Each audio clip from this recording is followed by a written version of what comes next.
If you want any real success in life, never reveal your next move to anyone, because success loves silence. Exposing your goals too early is one of the fastest ways to lose them, not because you're not capable, but because you're attracting energy that doesn't belong to your vision. Criticism, envy, other people's opinions, all of it gets in the way.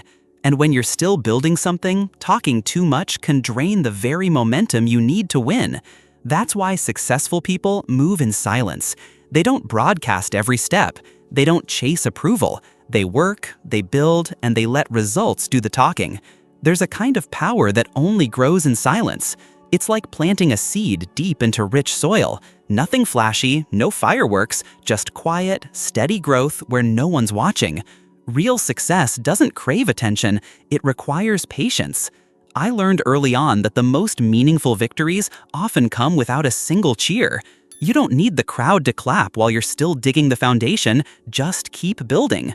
In the early stages of anything worthwhile, noise becomes the enemy. While others are out there talking, I'm focused on nurturing the root. Think about a writer crafting his book at 5 a.m. No announcements, no distractions, just the sound of keys and conviction. That kind of silence isn't empty, it's strategic. It's the quiet that sharpens the blade before the strike. When you protect the process, the outcome speaks louder. I've watched people lose their edge simply because they wanted applause too soon. They posted, they bragged, they celebrated ideas they hadn't even executed yet. And then, nothing. It's like trying to harvest fruit from a tree you never watered. Meanwhile, the ones who kept quiet, heads down, stayed consistent, those are the ones who shocked everyone with results they never saw coming. The truth is, I found more growth in the silence than I ever found in the spotlight. When I stopped announcing every goal, I started achieving more. It gave me freedom, control, and most importantly, focus. And if you're serious about building something real, something lasting, you'll need to get comfortable with being invisible for a while. That's where the real magic begins, even before the world notices. There's a strange thing that happens when you talk too much about your plans. You feel like you've already done something. It gives a false sense of progress. I've seen people map out entire businesses on napkins during lunch breaks, talking endlessly but never taking a single step. Talking is easy. Execution? That's where the sweat, the late nights, and the discipline come in. When I started focusing on execution instead of conversation, everything changed. Instead of telling my friends what I was going to do, I just did it. I worked behind the scenes while others were still talking about potential. One man I knew shared his ideas every week but built nothing. Another stayed silent, and 1 year later launched a product that made 6 figures in its first month. That contrast taught me everything. It's tempting to talk. It feels good. Validation, praise, even envy, they all feed the ego. But feeding the ego doesn't feed your goals. The more you speak, the more you drain the fuel you need for action. If you want to see real results, let the grind replace the gossip. Make the process your priority and let your results do the talking when it's time. So now I keep my plans close and my actions louder. While others chase likes and comments, I chase milestones and outcomes. Execution is what separates the dreamers from the builders. It's not about what you say you'll do, it's what you get done when no one's watching. And that discipline, it starts building a momentum so strong, you won't need to say a word next time. Every time you speak your dreams too early, you open the door for someone to walk in with doubt. And doubt is like rust. It doesn't destroy the metal instantly, but given time, it weakens everything. I remember telling a relative once about a new project I was passionate about. Their response? A casual smirk and a, "That's risky." That single comment echoed in my mind for weeks. Words are powerful, but they can cut both ways. What most people don't realize is that premature exposure creates vulnerability. It invites unnecessary opinions, judgments, and comparisons. And in that flood of feedback, your original excitement starts to fade. You begin to second-guess your vision, all because someone who doesn't carry your dream gave it a sideways glance. That's why silence isn't just wise, it's a shield, a protection for what isn't yet strong enough to stand on its own. I started treating my ideas like newborns. You don't bring a baby to a storm, right? Then why expose your fragile goals to the chaos of noise and disbelief? If you're writing a book, don't post chapter 1 for feedback from people who've never written a sentence. If you're building a brand, build in silence until that brand can stand tall without explanation. That's how you protect momentum. The truth is, distraction wears many disguises. Sometimes it looks like advice, sometimes like concern. But behind every word that questions your path, there's a little seed of hesitation. And hesitation kills more dreams than failure ever did. That's why the less you explain, the more power you keep. And that power, you're gonna need it for what comes next. In the beginning, your intentions are fragile, just like a seedling pushing through the soil. They need care, consistency, and protection from the elements. I learned to treat my goals the same way.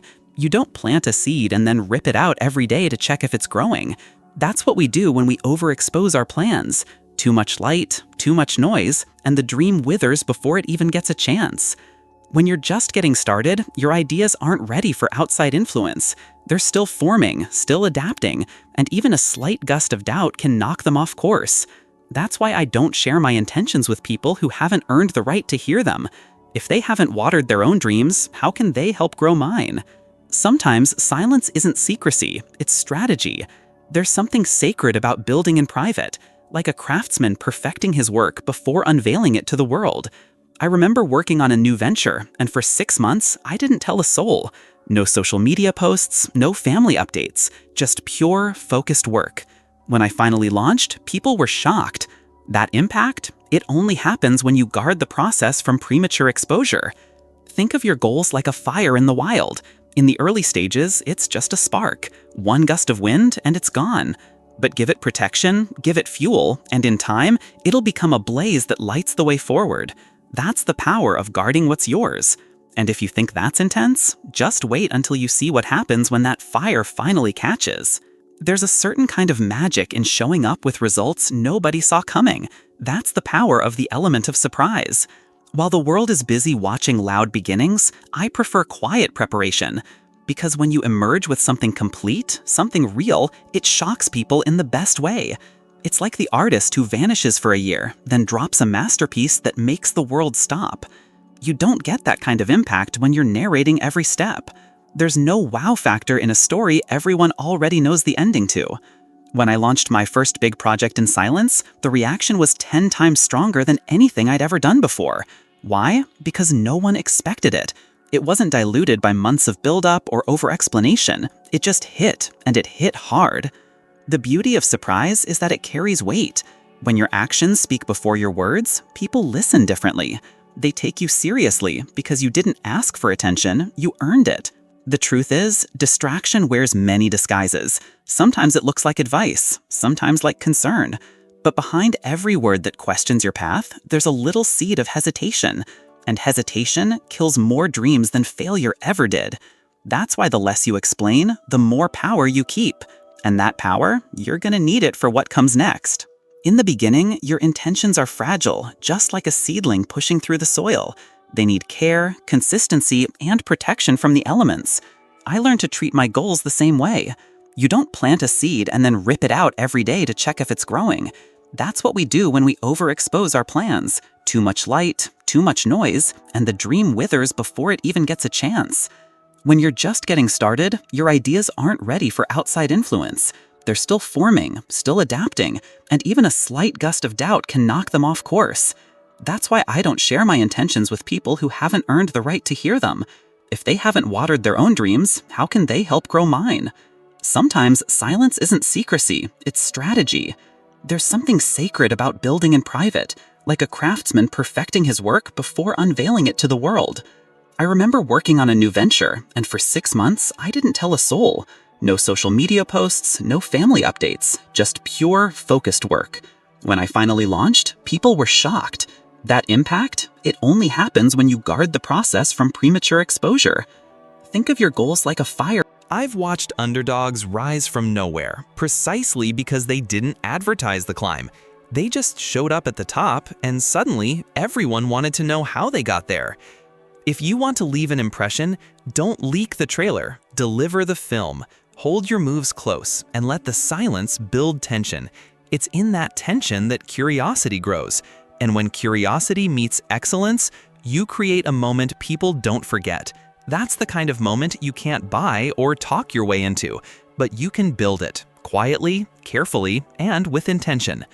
I once knew two men, same age, same neighborhood, different outcomes. One of them talked non-stop about starting his own business. Every time we met, he had a new idea, a fresh pitch, another plan. But it was all words. Years passed and not a single project ever left the paper. His energy went into speaking, not building. His dream dissolved into noise and excuses. The other man? He barely said a thing. He spent his evenings studying markets, learning online, saving money in silence. While the first man was posting motivational quotes, the second man was reading books like The Lean Startup and Rich Dad Poor Dad. He invested in a small piece of land, started a local produce business, and quietly scaled it. Today, he owns several farms and employs dozens of people. That contrast taught me more than any seminar ever could. Words don't build legacies, actions do. The man who worked quietly outpaced the talker in every way. No hype, no grand announcements, just day in, day out execution. That's where success is born, not in the noise, but in the quiet grind most people avoid. And the best part? He never had to convince anyone. His results did all the talking. So if you ever feel pressured to explain your vision, remember these two men. One chased applause, the other chased excellence. One got attention, the other got freedom. Let that sink in, because as you move forward on your own path, you'll need to choose which of those two you want to become. And trust me, what comes next will make that choice even clearer. Momentum doesn't arrive with noise, it builds like a whisper, quiet, steady, unnoticed at first. I once mentored a young man who decided to write a book. He didn't tell a soul, not even his closest friends. Every morning before work, he'd write a page, just one page a day. No big declarations, no coming soon posts. A year later, he self-published a bestseller. Meanwhile, another friend spent months planning his author journey. Social media updates, daily brainstorming tweets, constant polls about titles. But the pages, they never came. He lost his rhythm because he never had one. Momentum needs repetition, not reaction. It grows through small, deliberate steps, not audience engagement. That's why quiet effort beats loud intention every time. There's something sacred about the early stages of a process. When no one's watching, you can make mistakes without judgment. You can try, fail, adjust, and grow without the pressure of performance. That's where the foundation gets strong. It's where confidence gets built, not from likes or applause, but from hours no one else sees. That's what makes momentum real. That's what makes it stick. So when people ask me how to get ahead, I tell them, start small, stay consistent, and don't tell everyone. Let your routine be your secret weapon. Let your daily commitment be the drumbeat only you hear. And before you know it, that beat becomes a rhythm. That rhythm becomes a force. And that force, it starts to carry you into something far greater than talk ever could.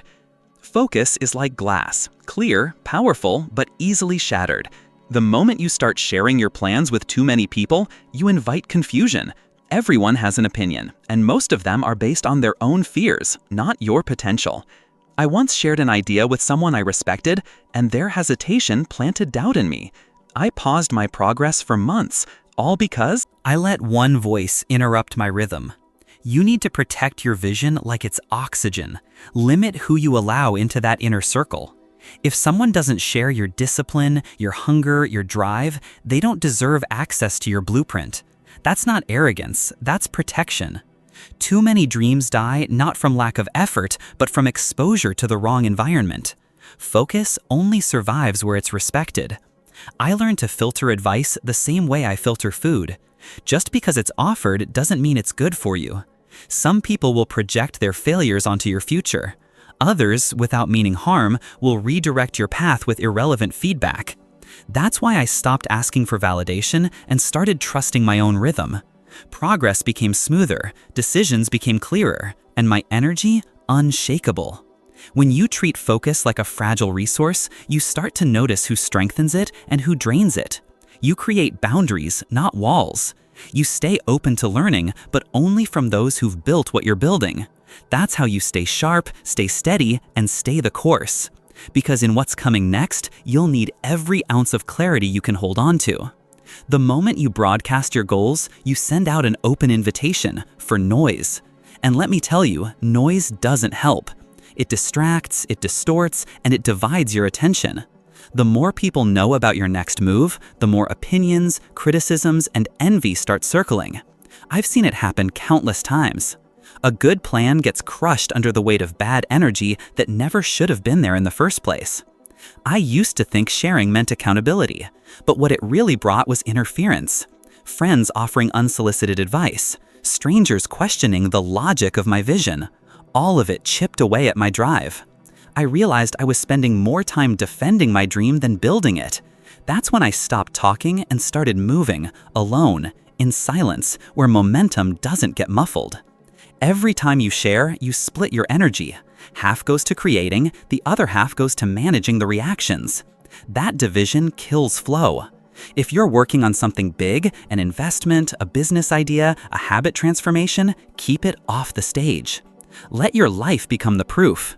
Let success speak for itself. Because when you invite less noise, you invite more clarity.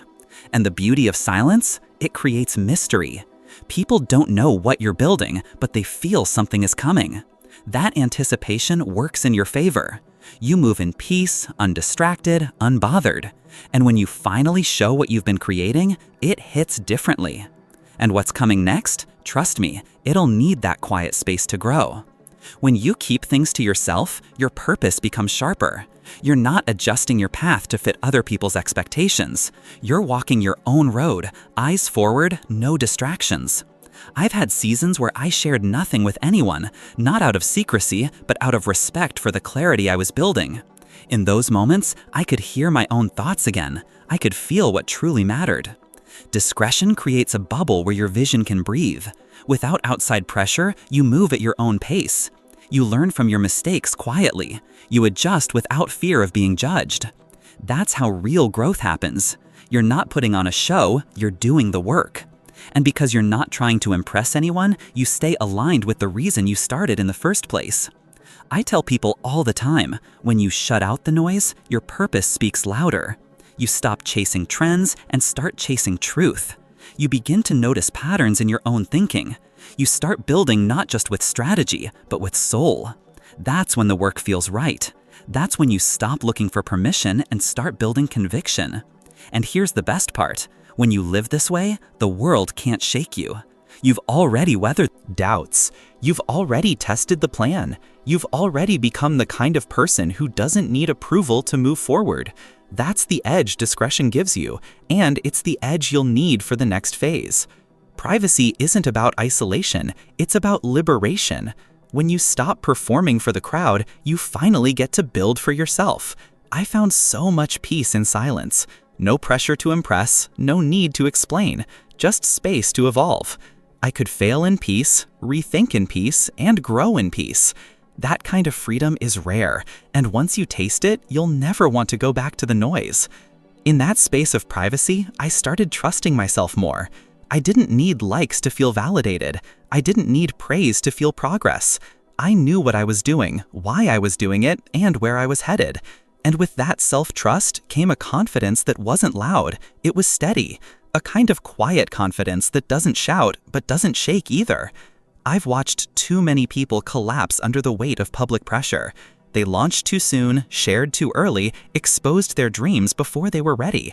But when you keep things private, you give yourself permission to be human, to learn, to mess up, to shift gears without having to justify anything to anyone. That's real freedom. That's where authentic growth lives. So I started making privacy a part of my process. Not because I had something to hide, but because I had something to protect. And in that silence, I became more focused, more intentional, more dangerous in the best way. And what happened next? Well, let's just say the results didn't need an introduction. At some point, you realize talk is cheap, but action builds legacy. I stopped trying to convince people and started showing them, not through posts or promises, but through results. That's when everything shifted.